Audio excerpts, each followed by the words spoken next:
Tonight's show is brought to you by that insatiable American spirit of conquest, for better or worse, Vendetti Optics, and you, our listeners. I'm going to make Kansas interesting tonight, something I never thought in a million years I would be able to say.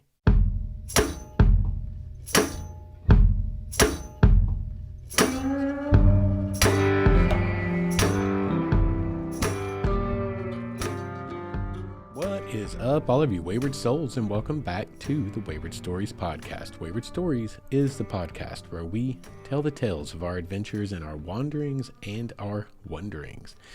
How are you guys doing? Happy Thanksgiving if you celebrate Thanksgiving, and if you don't, well, happy week off to you if you have the week off. Man, how are you guys doing? It's my birthday this week, so I'm kind of excited. This is usually the time of year where I get to take a little road trip, and I have been actually already on one mini road trip. I took the whole week off. I used up PTO to take off this week. And I've already been on one kind of mini road trip with my daughter, which we're going to talk about tonight. And I'm hoping to come Thursday morning, while the rest of you suckers are out there rubbing elbows with relatives you don't particularly like and trying to pretend to get along and enjoying your turkey. Hopefully it's not dry. Hopefully your family has discovered the art of frying turkey. That's the best turkey on the planet.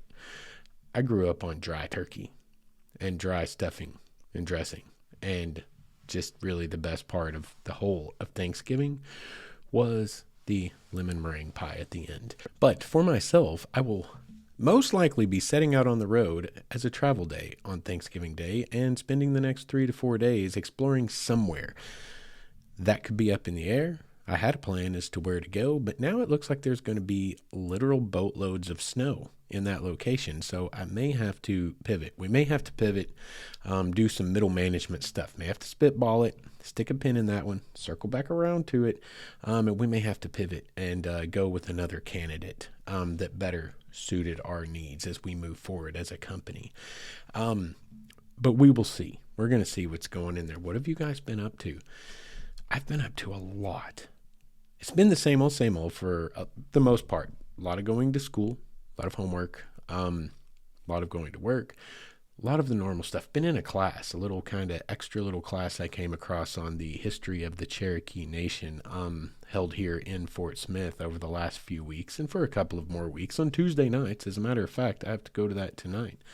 And it's been very enlightening, very fascinating.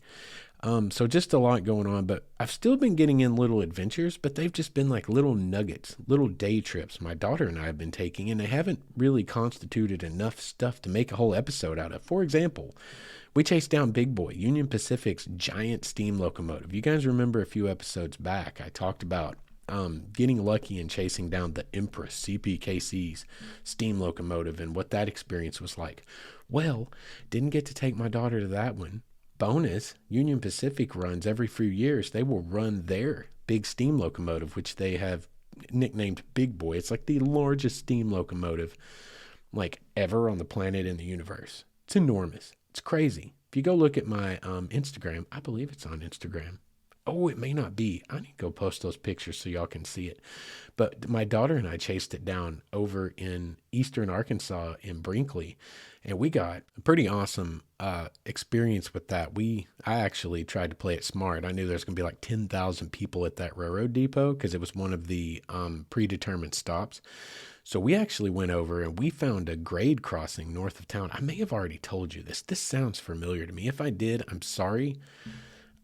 I'm going to say it's not because I'm getting old, even though my birthday's this week and I am going to be literally old. I'm going to say it's because all the information that I've been taking in, and you would not believe the amount of information I've been consuming over the last several months. That's what I'm going to blame it on, regardless. But we got to go see that. We went to this dried up lake. We caught wind online on social media that there was a lake down in South Arkansas, not that far from us, that they had drained for the sake of maintenance. And it hadn't been drained since it was like filled in the 1950s. So she and I, my daughter and I, went on an adventure down there, walked around in that dried lake bed, found an old bridge that was at the bottom of the lake, Found a bunch of old farm implements that were clearly left over from when that was farmland. That was cool. And my daughter is a hoarder apparently, and I was trying to get me to put this entire like pull behind horse plow into the car, and I'm like, it's not gonna fit, girl. How about we just take like a bolt off of it or something, and it'll be our little memory. But we went out there with the metal detector, and we found some like cool little artifacts, really old beer cans and soda cans from way back in the day. And that was a super fun adventure. So we've been getting in some little adventures. It's just they're not really enough to turn into a podcast episode. And really, it's kind of telling. Where did we start this podcast? Right on the heels of a trauma that I was trying to come out of. It became kind of my journal and a way for me to share with you guys. And hopefully some of you could connect with that and see, oh yeah, there's still life beyond bad things. And that's kind of where we are now, aren't we? We've gone along the evolution of my life, and we're 7 years on the other side of this. And it still directs my path and the way I've chosen to live my life. And like I told you guys, that episode is still forthcoming about what I'm probably going to call towards a philosophy of wilderness, where I've been working through a lot of my existential crisis in the last year or so.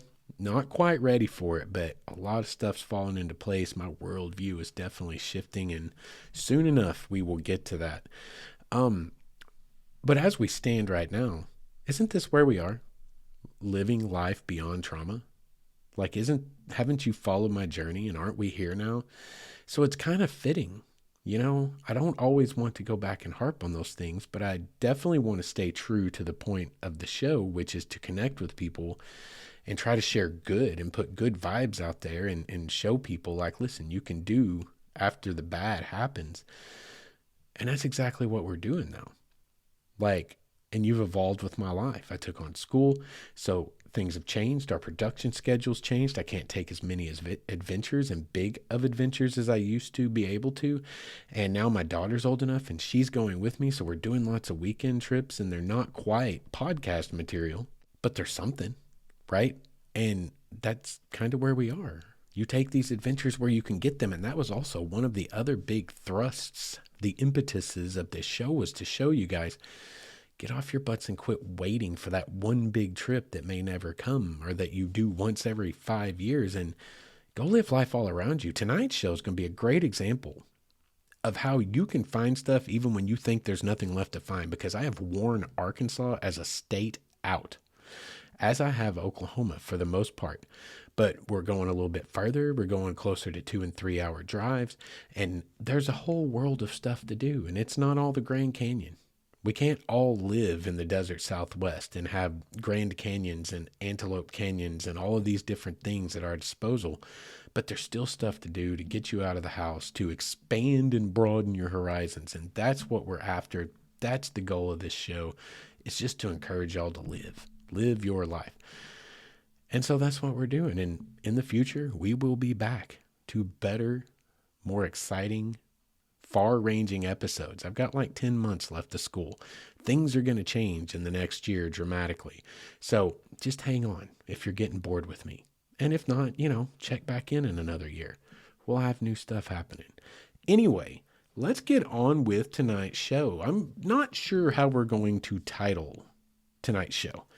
And housekeeping. Please like, please subscribe, please rate and review. Almost missed that. See, I'm off my game now. I'm rusty. I haven't made a podcast episode in so long. I'm rusty. But yeah, please review. If you guys will review, you're doing me a huge favor. And please share it with your friends. That always pushes us out there a little bit further. Anyway, tonight's show. Not sure how to title it. Before I found out about the impending snowstorm of doom in the place I was going to go for the second part of this week, because it was going to thematically fit right into what I'm doing for tonight's show. And I was like, we're going to have a part 1 and a part 2. This will be great. And it's all thematic. And I was thinking it's going to have something to do with, outlaws in the Wild West. And now, not sure where I'm going later this week. After I do this, oh my God, and pick up the cat from the vet. She is getting an overhaul today. She had to get some work done, so I had to go drop her off at the the vet.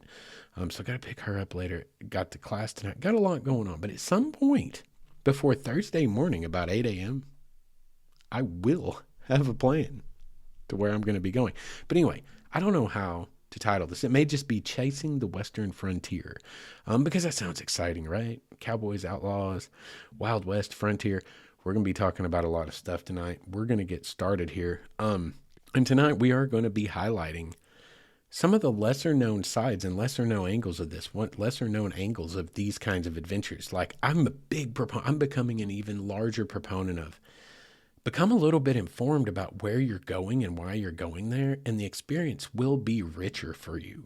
You will enjoy it even more, because when you drive into these locations, you get out and you walk and you see, your brain has so much more, I don't know, modeling clay to work with, to paint these, to build these statues in your head, to paint the tapestries. It gives you more colors to work with on your canvas of what actually happened where you were. Even if you're not into history, let's say, doesn't even matter.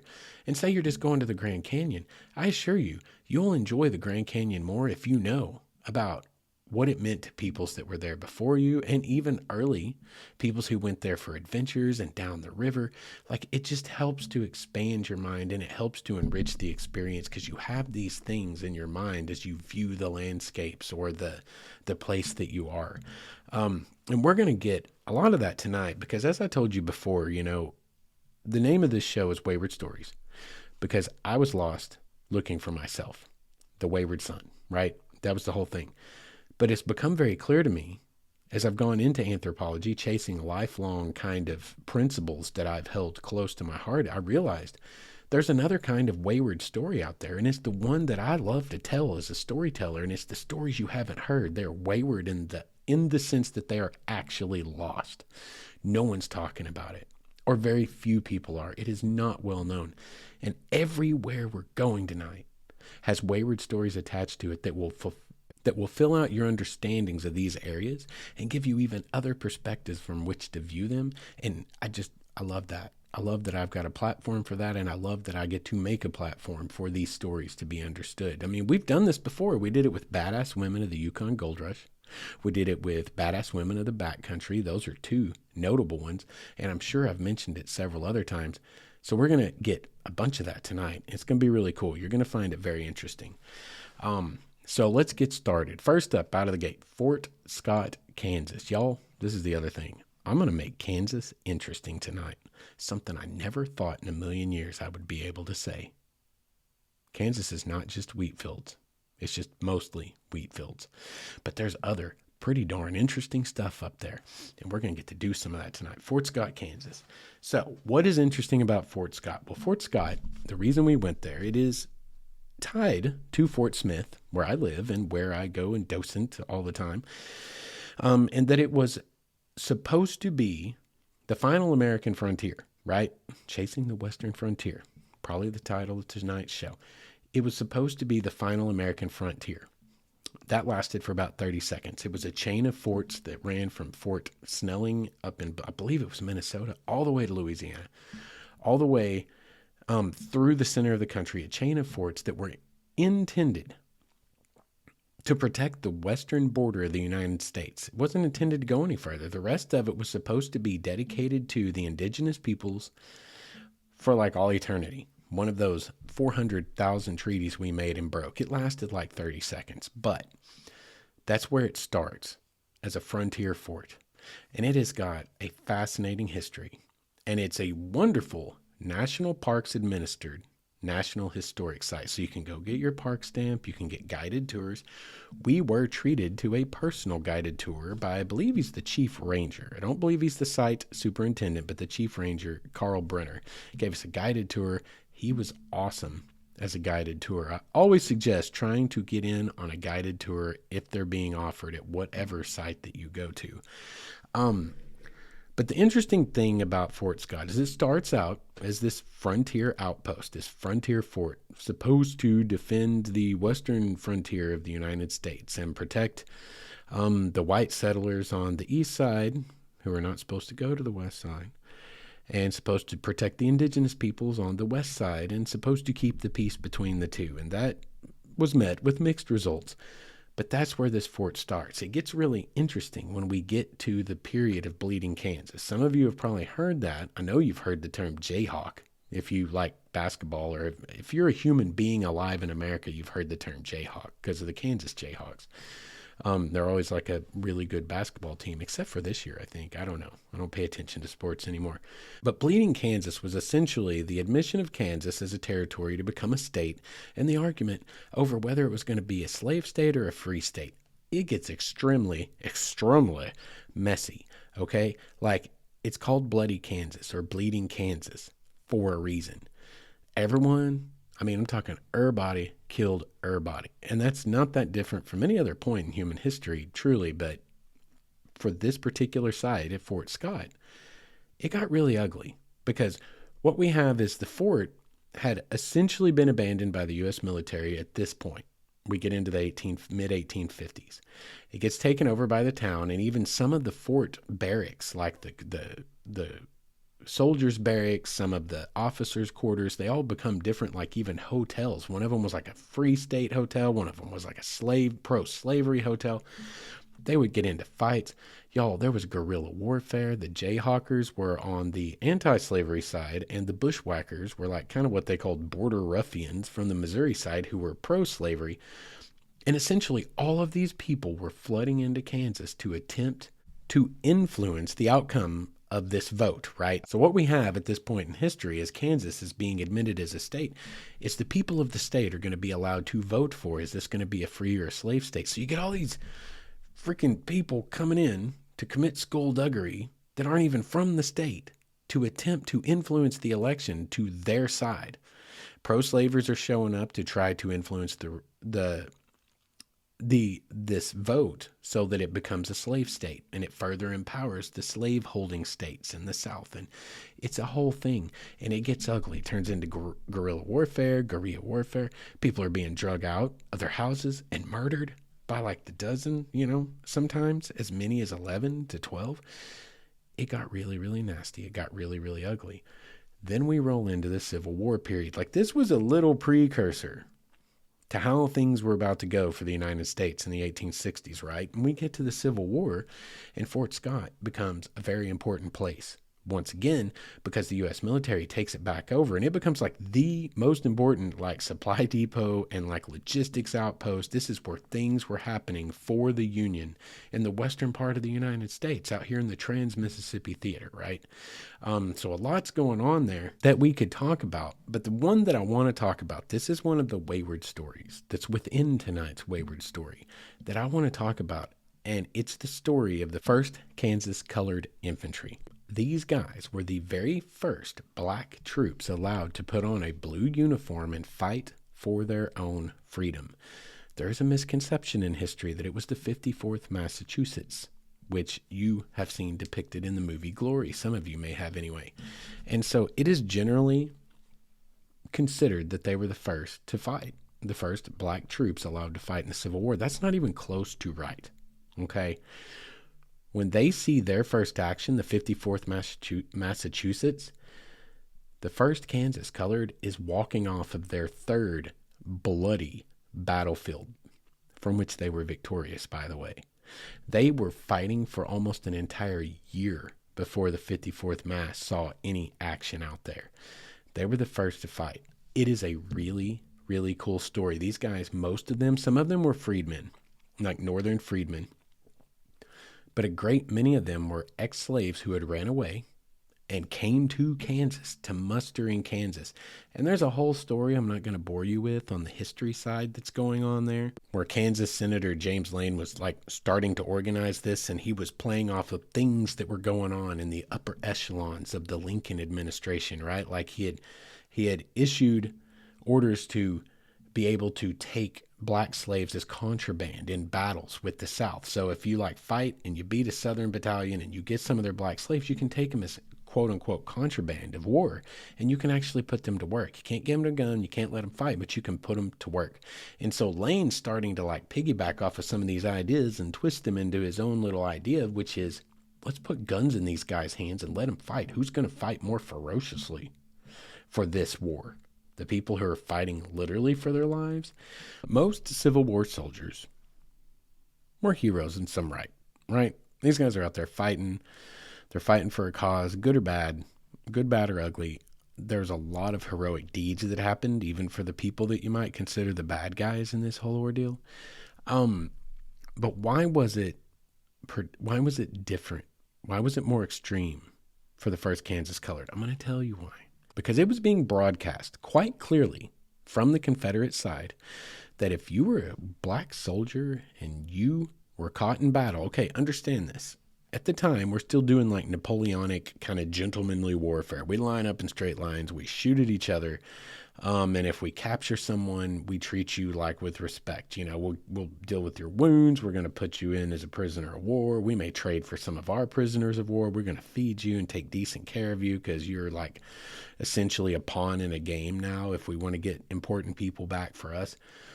If you're a black soldier, that's not the case. This is what you call a war without quarter, meaning we're not going to give you quarters, like not like a quarter, 25 cents. And I feel like an idiot explaining this. A bunch of you are out there going, duh, Justin, we get it. But you would be amazed how many people don't understand history at all.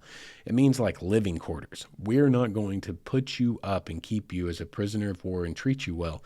What we are going to do is summarily execute you on the battlefield.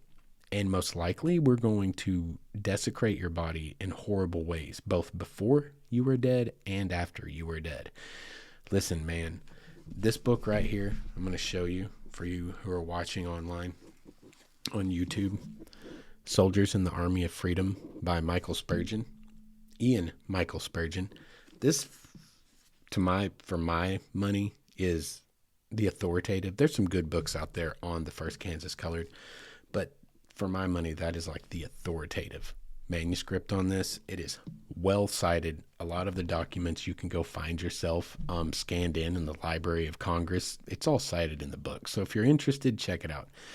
But it was ugly. So these guys went in and they took up arms to defend themselves and try to fight for the freedom of not only themselves, but their brethren. Remember that. Their moms, their brothers, their sisters, their uncles, for everyone of the black race who was enslaved in America, because they'd ran away. In the chaos of war, they had run away and they were free. They were in the North. They could have just kept running north, baby. They could have headed to Canada and hung out and everything would have been cool for them in the end. But they didn't. They took up arms and they went out onto a battlefield where not only were they doing what every other soldier was doing, just risking your life, you're actually risking brutal torture because it was a guarantee that you were not going to be treated with any amount of respect. And some of the things they did after they had been dispatched, had they the misfortune of being caught on the battlefield, it's actually, that book can be hard to read. If you're a human with a heart in your chest, so just be warned about that as well. That book can be hard to read in places, but it's an excellent, excellent book. So anyway, this is one of the things that's happening at Fort Scott, because do you know where the first Kansas Colored was first mustered? Where they rallied, where they were drilled, where they were trained, and when they were finally turned loose on the world, where it all happened from? It happened at Fort Scott in Kansas. So Fort Scott is a really cool place to go.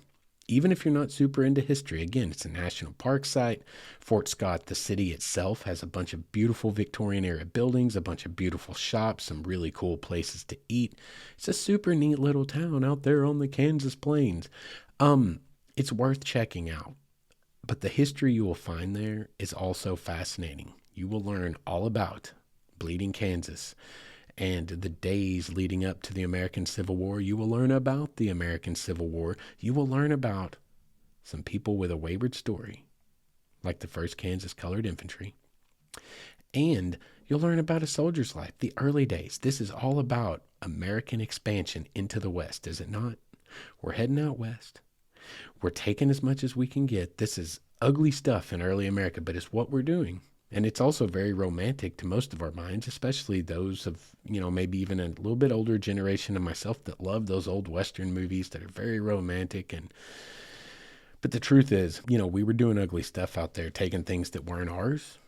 And forts like Fort Scott are sites where that is interpreted, where you can learn about it for yourself, learn the truth for yourself, and maybe become a little bit more of an enlightened individual. So Fort Scott, totally worth checking out. My daughter loved it. a lot of the original fort buildings are there. I mean, the park office is literally right in the old hospital, camp hospital, fort hospital. It's really, really cool. Now, travel time for this little adventure. What is somewhere awesome to eat? Where's somewhere awesome to eat, Justin? You may ask. Well, it's down the road just a little ways, maybe a half hour in Pittsburgh, Kansas. And there are two places, and I've been to both, and I'm going to tell you about both for a reason. It's Chicken Annie's and Chicken Mary's. They are literally like 300 yards from each other on the same street. They're literally competing factions. And I say that for a reason. Like, you read about it online. If you go Google this, you'll see they've been on like the Travel Channel. Like there's been a lot of stuff, I think the Food Network or whatever, but they've got a really cool backstory, and it actually ties into tonight's kind of theme of Western expansion, Western frontier. When we get to Chicken Annie's and Chicken Mary's, where they are born, this is happening in the 1920s and 30s, and this is still a time of American westward expansion. Now, clearly, this is fully America at this point, right? But what are we doing? We're extracting resources. We're building a country actively. And what resource was in and around Pittsburgh, Kansas? Boatloads of coal. So they're mining coal everywhere. Both Chicken Annie's and Chicken Mary's have very similar origin stories, and it has to do with essentially their husbands having ill fate in those mines. As we know, those old coal mines were extremely dangerous. And it started with Chicken Annie. She ended up with a maimed husband and a family to feed. And she realized, you know what, there's something I can do, and it's cook and fry chicken. And I've got chickens, so let's get busy. And that she did. And she slowly became very, very famous. And this restaurant is still in operation today, using the same recipe that Chicken Annie did so long ago to save her family from starvation. The interesting part of the story is something happens, I don't know, it's less than a decade later. Not going to get into all that, doesn't matter. But less than a decade later, something happens with Chicken Mary's husband, and she's like, you know what, I can cook chicken too. And so she opens chicken restaurant of a sort at her own house, and they turn into rivals. And I would say maybe not the nicest of rivals. I like to say it's a friendly rivalry when you read about it online, but I will tell you this. I ate at both, not the same day, but over time I've eaten at both. They are both awesome. By the way, I grew up in the South. I love me some fried chicken. I consider myself a connoisseur of a sort. Incredible chicken at both. Both of them have amazing chicken. But I've asked at both, of course, because that's what I do.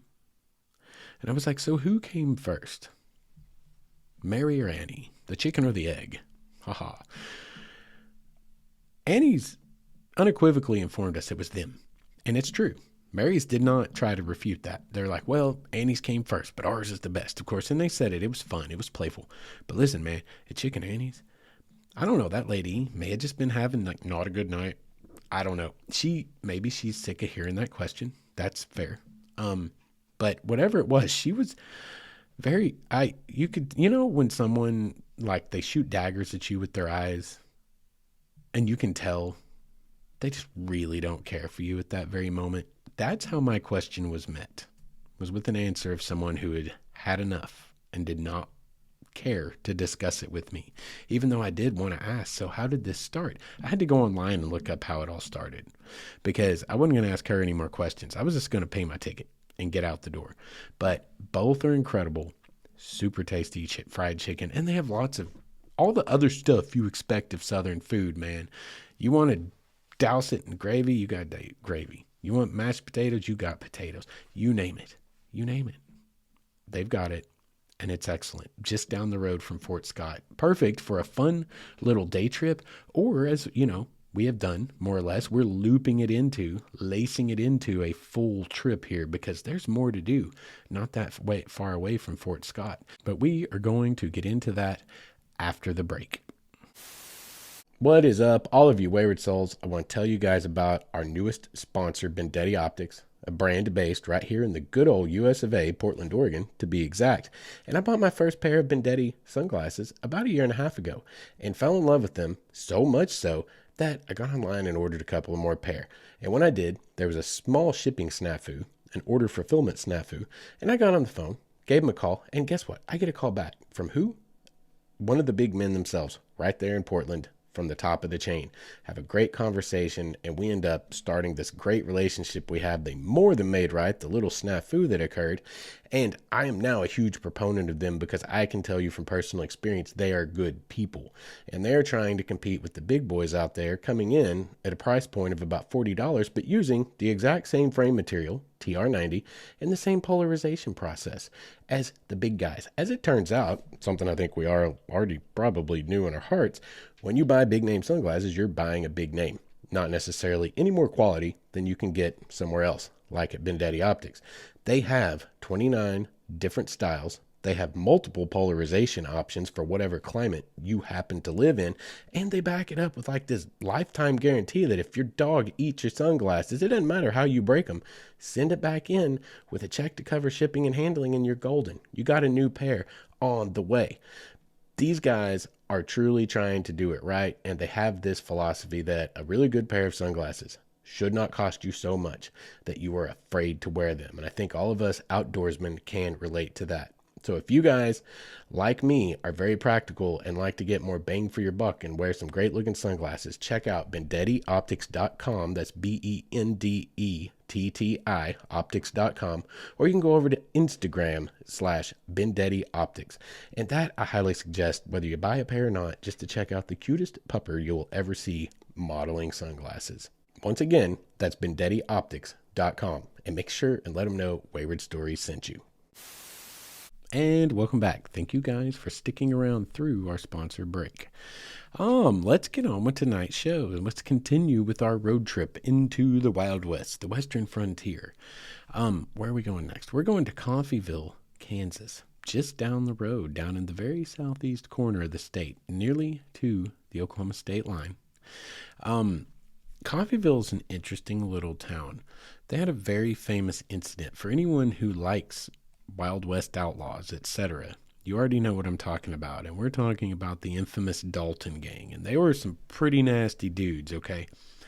But they bit off more than they can chew one morning when they headed into Coffeyville, Kansas, to try to pull off what was, by their estimation, going to be one of the greatest heists of all time, which was robbing two banks at the exact same time in the exact same town and then trying to get away scot-free, right? And that is, I mean, that sounds pretty epic for guys at the time. Now, this is in 1892. Yes, 1892 in October, I believe. Yep, there we are. October 5th, 1892 is when they're going to try to pull this off. Bob, Emmett, and Grat Dalton, and Bill Powers and Dick Broadwell. So it's mostly Dalton brothers, and then there's a couple of guys thrown in there. And they are a nasty outlaw gang at the time. They're knocking off, they're doing like train heist, like the old, I mean, and what's interesting is, this is in 1892. This is towards the far end, really the tail end of that kind of outlaw phase of the Wild West. It really is starting to kind of peter out at this point. That rootin' tootin', firing six shooters, that whole thing is starting to kind of slow down at this point. So this is pretty wild and a pretty interesting little incident. But they made a mistake, and the mistake that they made was messing with frickin' Coffeyville. As it turns out, they have in Coffeyville a museum. It's called the Dalton Defenders Museum. And they, as a matter of fact, in the spring every year, they have a reenactment of the shootout that occurred right there in the streets of their town called the, I think it's Dalton Defender Days. So if you're very interested, keep an eye out. Maybe find them on Facebook, go to the their website online, and figure out when that's going to be. I remember that it's in the spring. I intend to take my daughter back up there for it. But they actually shoot it out in the streets. They replicate living history at its finest, I suppose.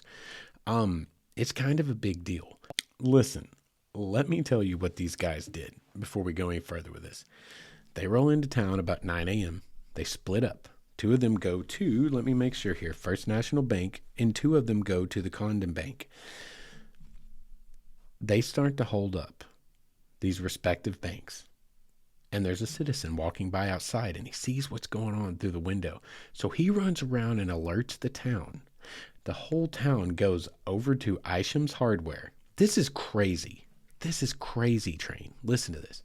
They all go to this place, Isham's Hardware, which is literally right next to this First National Bank. This is all going on in the streets, right outside of the buildings where these guys are holding up these banks. And like the entire damn town goes into Isham's Hardware, and this guy's literally passing out pistols and rifles and ammunition, and everyone is strapped. Everyone is strapped.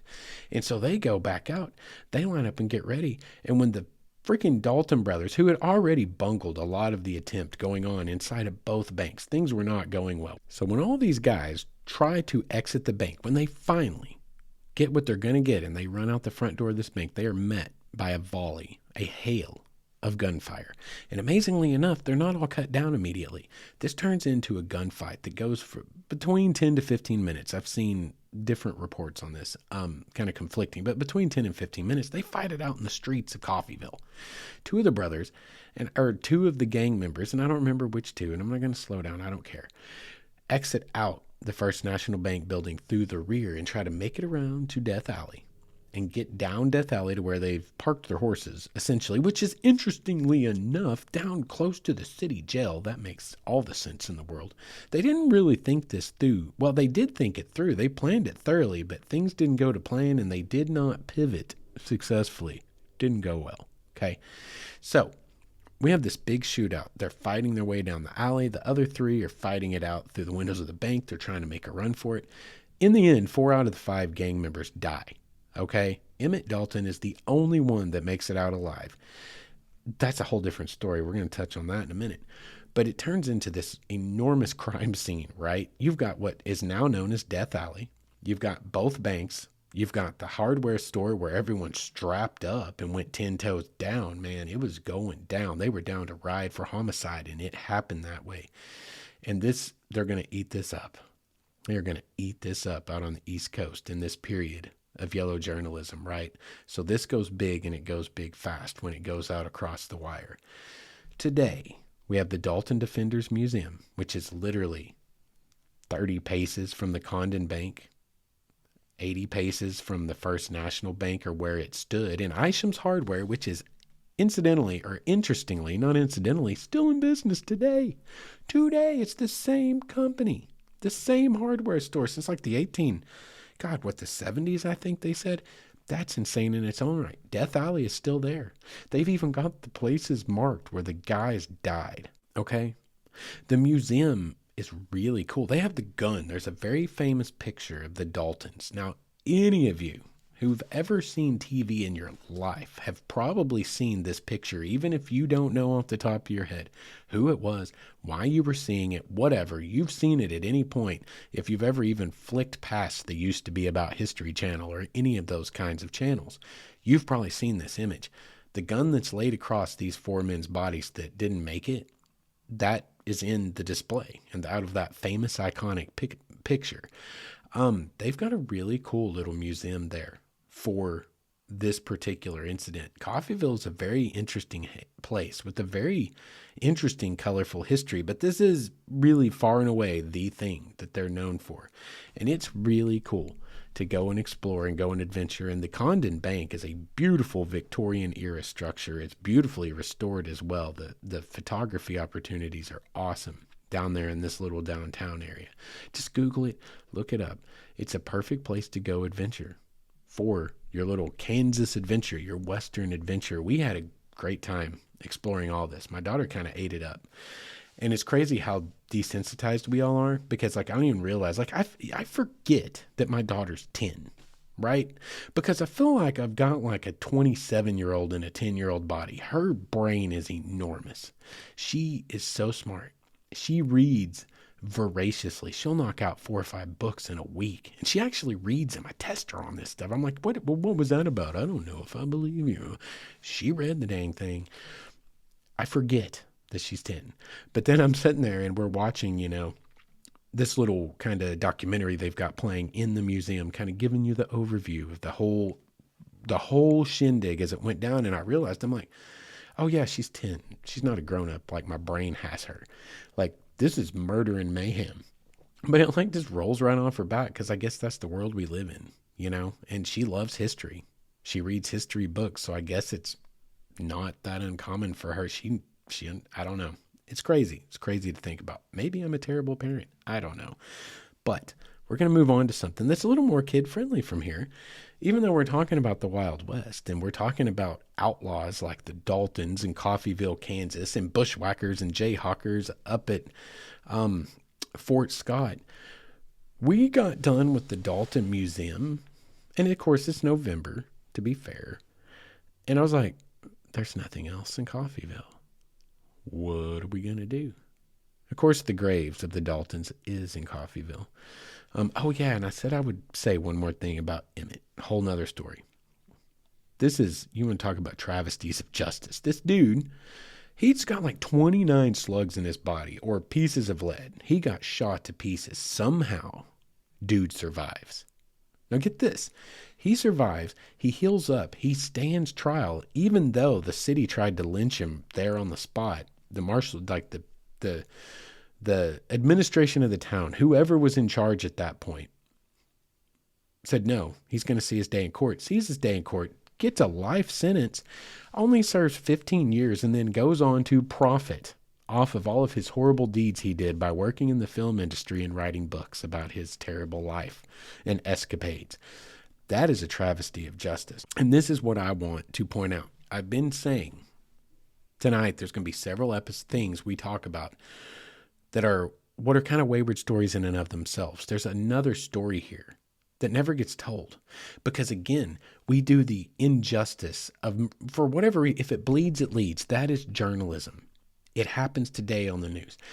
Dude, you could go in and save 350 freaking puppies from a burning building, and you're going to get the second page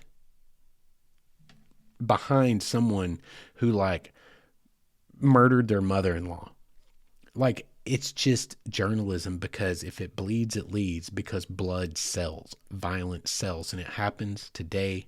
Just watch the news. The world's not as bad as the news makes it out to be. The news needs you scared because that makes them money because you're glued to it, right? That's how it works. Moving on, that's BS. Let's talk about the story that is lost here, the lost story of the Dalton raid on Coffeyville. Let's talk about the citizens who strapped up and said, "Not today, mother trucker." Let's talk about them for a second. These guys strapped up and they fought to defend, not really just, okay, you could say it's 1892, remember the era, but you could say just let them have the money and go. But listen, man, when you let things like this slide, in my opinion, and psychologically speaking, you're complicit. Because guess what? You just gave them permission to go and do it again and again and again and again and again. Someone has to stop things somewhere, right? It happens today in our family unions where we let people subtly abuse us because no one will say, that's not okay and you can't talk to me that way. You can't treat me that way. Do you respect me? To not hold people accountable, to not stop things that are not okay, is to be complicit in it happening to not only you further, but other people as well. And these guys, I'm not saying violence is the answer, but in Coffeyville that day, and in 1892, to be fair, violence was the answer. And they strapped up and they shot it out, and 4 of those guys died. 4 townspeople didn't go home to their family, trying to put an end to this. Those guys have wayward stories, stories that do not get told. Why are they not celebrated? We celebrate the Daltons, the romance of the shootout. Why don't we talk about the citizens? Their names were, I specifically brought these names to you, Marshal C.T. Connolly, Lucius Baldwin, George Cubine, and Charles Brown. 4 townspeople who died defending their town, who stood up and said, not today. If you rob our banks, guess what? They're going to get robbed next week and the week after because you just showed the world and every other baddie out there that you can. And there were a lot of baddies still running around out there at that time, guys. Those guys' stories need to be told. That's the wayward story within the Dalton shootout. And I just think it's really important that we talk about some of these things that no one else talks about. They don't make the front page. We need to talk about the person who saved 350 puppies from a burning building a little more, don't we? Don't you think? Anyway, let's move on. So turns out there's not much else to do in Coffeyville other than go and see these gentlemen's graves. And so we looked around. I got on Google Maps. We had lunch, and I was like, where are we going to go? She's like, where are we going to go? I was like, I don't know where we're going to go. We get on Google Maps, find out Independence, Kansas. It's only 24 miles away. And guess what? 24 minutes away. They have a free zoo, a city zoo. And it's been around since, God, did I write this down? I know I wrote this down. It's a free zoo. Where did I write it down? Riverside Park and the Ralph Mitchell Zoo. I do know this, over 100 years old. It was either 1920 or, I believe it was 1920, 1910 when it was first opened. Anyway, it's a free zoo. So we went to the free zoo and we saw some like lizards that I'm not as fond of. We saw some monkeys that were pretty darn cute. There were a lot of things. Oh my God, they have the fattest freaking raccoons I have ever seen in my life. Those raccoons are not missing any meals ever, ever, ever, ever.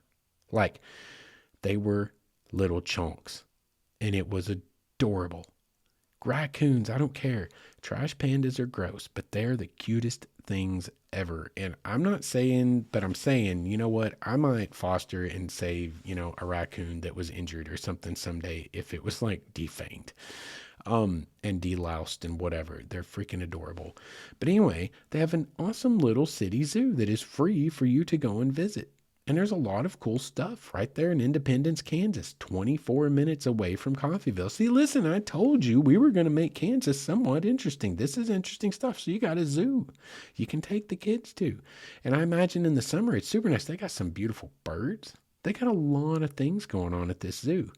And it's all free of charge. You just go and check it out. They also have a beautifully restored steam locomotive. Everyone likes to take pictures of those, and kids love to climb all over them. ATSF steam locomotive, which Coffeyville also has. The Santa Fe Railway was a big deal in Kansas around these time frames. So Independence was a cool place. But then it got even better.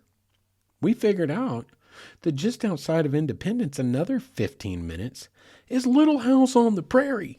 Like the Little House on the Prairie, where Laura Ingalls Wilder talked about the time they were in Kansas. They traveled a lot or whatever, but the point where they were in Kansas, the Little House on the frickin' prairie, it's like 10 miles from Independence. It's like a 15-minute drive. And my daughter, I told you, she consumes books like I consume Tootsie Rolls on a binge. And she was like, oh my God, we can go there. And we did. And they've got a replica of the house that would have been it.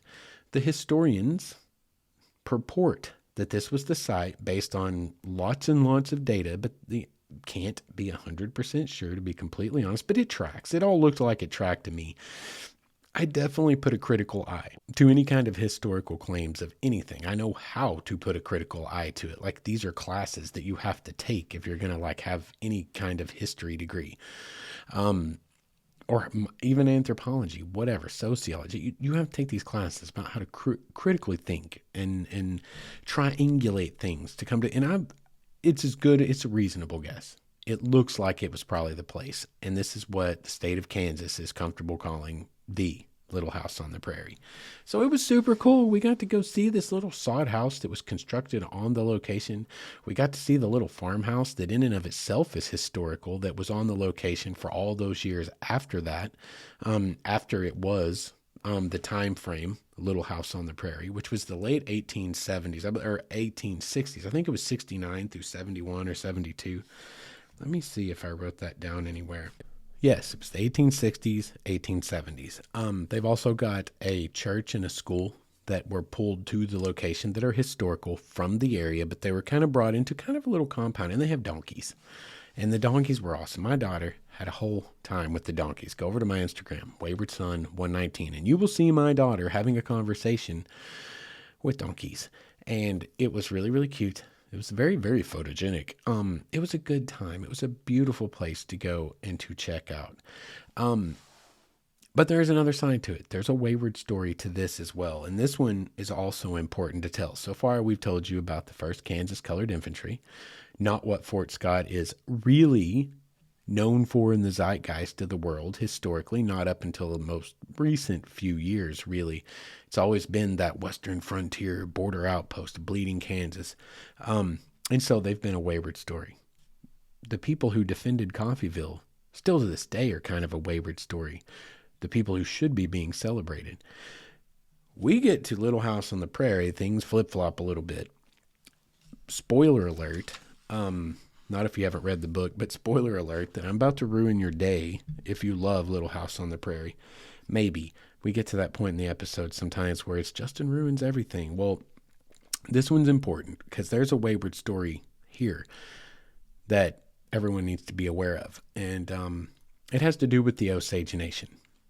I recently, last year, you heard me talk about it. I did a whole hour presentation, scholarly paper. Essentially, it's like 30 pages long that I present in an hour via PowerPoint on the Osage Nation and the effects of westward expansion on them.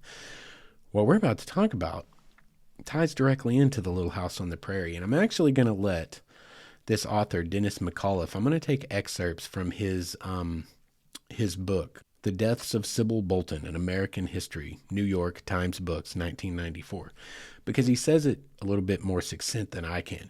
But let me put this in context. The Osage had already been cheated out of all their land like 3 different times before we reached the point they are on this reservation in a strip, a rectangle strip in the south central section of Kansas, right along the Oklahoma border. This was their last reservation before they finally removed into Oklahoma for the last time.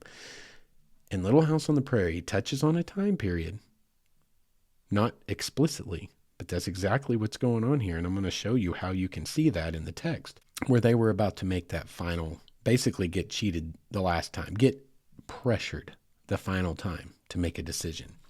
And anyway, I shall say this. Little Laura Ingalls, her sister, and her beloved mom and pa were illegal squatters on Osage land. This is a fact. She left that detail out of her 1935 book, Little House on the Prairie, which she maybe likely did not really know or understand. I am inserting that to try to be a little bit fair. But she also didn't mention any of the things that were going on, and she may not have again known them. She was a child, right?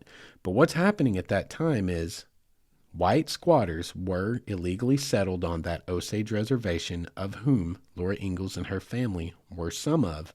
And those white squatters were basically killing, burning, beating, stealing horses, and robbing graves in order to try to pressure the Osage off of that land. That does not mean that Laura Ingalls' father, that Pa, was doing that. Okay, that's not implicated here. But white settlers who were squatting, up to 500 families, were doing that. So, it is depicted in the book that the Osages were very hungry. What's not depicted is why that was, and it's because those illegal white squatters were literally burning their fields in order to try to starve them out.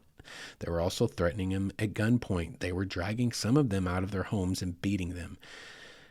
All of it was an attempt to force them to abandon the land. And you can see that in the book when you come down towards the bottom. Let me find here where he quotes this because I want to quote it clearly and specifically. Okay. There is no proof, of course, and this is the author speaking, that Charles Ingalls took part in any of these crimes. That is a fair point and needs to be known. However, in the book, he did tell Laura, in trying to explain why they had moved to the Osage reservation, that it's because they and other whites were there and the army would drive the Indians away. That is in the book. What you don't get in the context of that book, especially as a child reading it, is that the whites were illegal on that land, and it belonged by all rights to the Osage on lands that were never supposed to become open for white settlement ever again, on like the 453rd treaty that they had been basically forced into signing that was supposed to be binding forever, was about to be broken one more time. And that is what's happening. This is why the Ingalls family was on the Osage reservation, is because they were essentially boomers. You ever heard of the 1889 land run of Oklahoma? People were booming, people were sooning, they were trying to cheat it. But anyway, you're opening up the Indian territory to white settlement all over again. These guys were even before that. This is 69, 70 in the 1800s. And they're like, well, all these people are moving here and squatting because we're expecting the military to force them out of here. And the more of us that are there and the more pressure we can exert. And again, not to implicate the Ingalls family in this because they may have been innocent. I don't know. I'm not implicating them.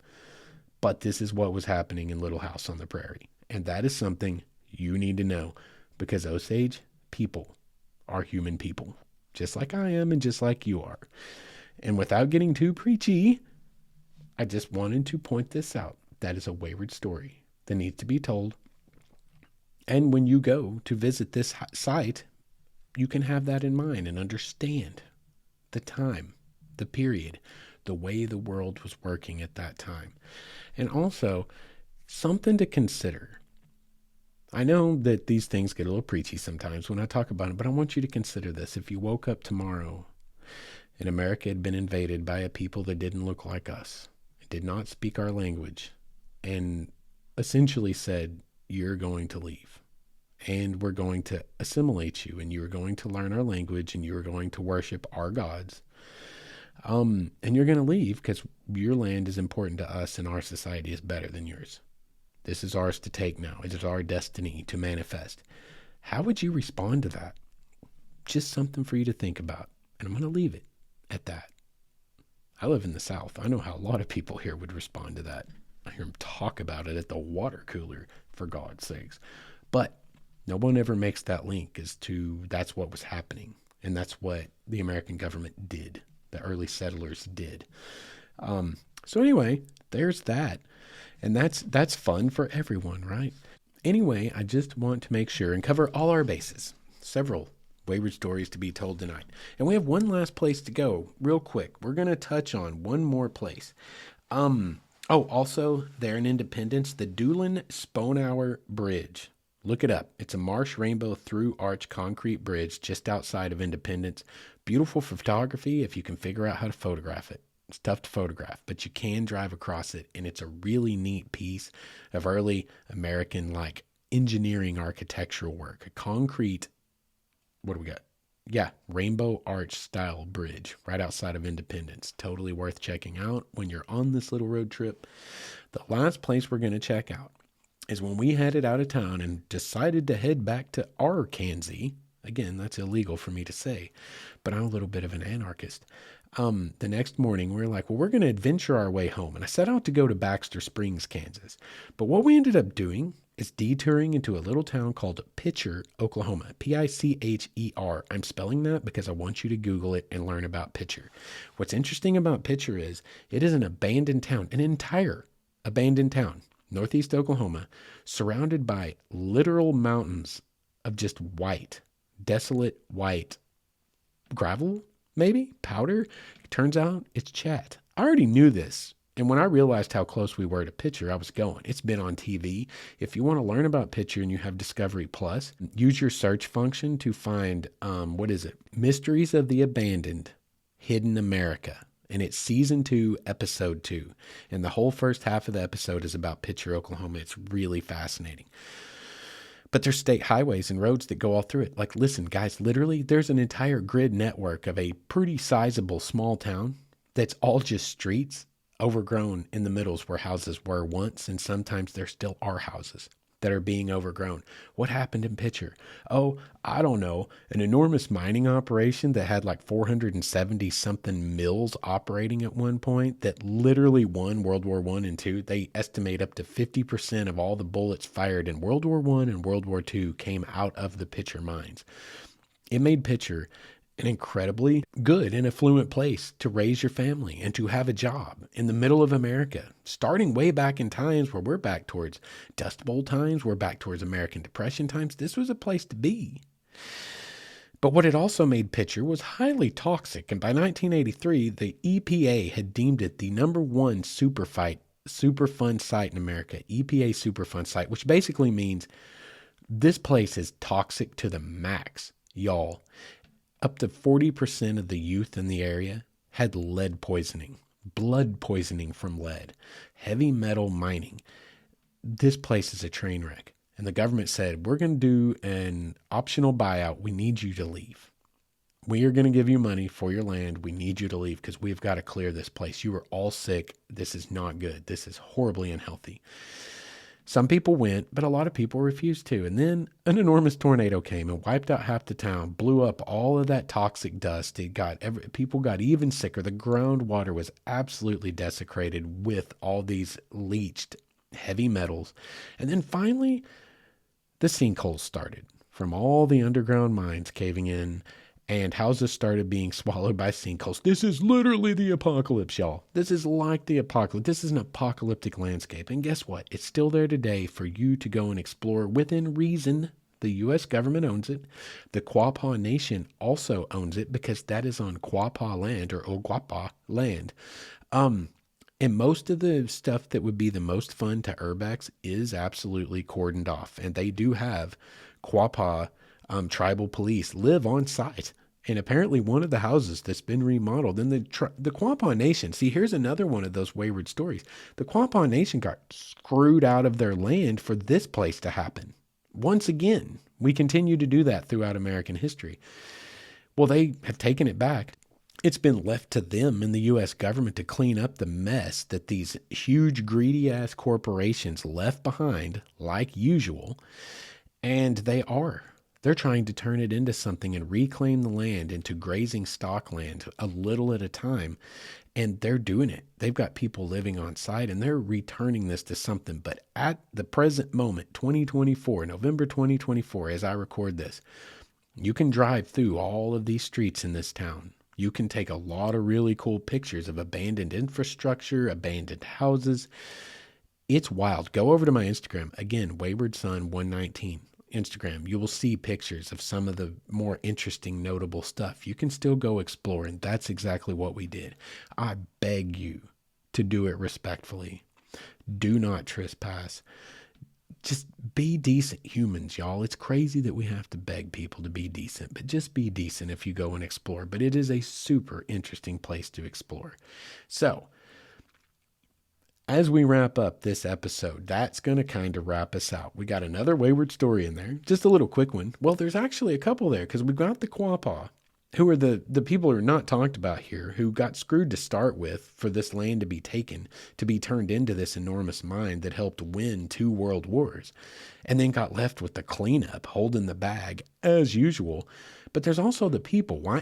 How did this have to do with westward expansion? Mining, y'all, mining.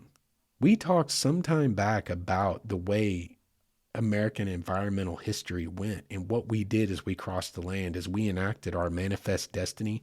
Here's a good example of some of that. Absolutely raped a landscape, destroyed it, made it uninhabitable for human beings, for greed and to win a war, sure.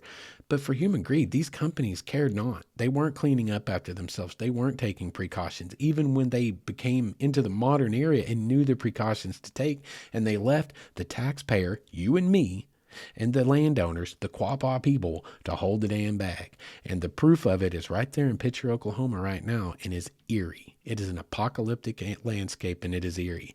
But there's also the wayward story of the people who went there just to work, who tried to raise families, who lost family members to cancer, right? That's still ongoing. That's ongoing to this day. Still happening.